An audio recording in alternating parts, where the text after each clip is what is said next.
Today we will be going over the version 5 of the most popular AI photo generation tool, Midjourney AI. You may not realize, but there are key differences between the 5th and the 4th iterations of the tool. Version 4 is a stable version of the system and works pretty much flawlessly, but version 5 allows you to achieve a lot more by simply changing one setting. So to enable version 5, you must first type in a command in the text box where you would normally generate your prompt. Just type in /settings and select version 5. It's really that simple, and it will allow you to generate better results, especially when generating photorealistic images. Now, if for whatever reason you would prefer mainly using version 4 of the system and occasionally use version 5, you can just type in --v5 at the end of the prompt and it will generate your image based on the newer version of the system.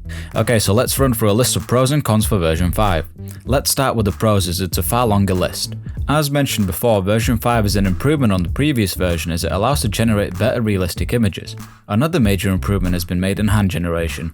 If you worked with Midjourney or any AI photo generating tool, you will know that hands are still an issue that these systems just can't get around perfectly. Often it can be the first giveaway as to why the photo has been generated by AI. Midjourney V5 is significantly better at this, which will allow you to skip one of the major flaws of the platform. Here's an example. We want to generate an image of a child playing chess against their grandparent, sort of a battle between generations if you catch our drift. We will use the same prompt for version 4 as well as version 5 and see which one does it better. This example will help to illustrate just how much better the newer version is at creating photorealistic images, and it will also illustrate the improvements made in hand generation. So let's put version 4 to the test.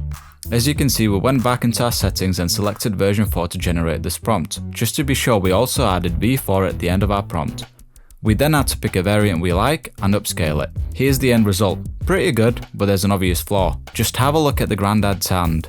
Now let's go back and select version 5 again, type in the same prompt and see if there are any improvements. As expected, version 5 just blew version 4 out of the water.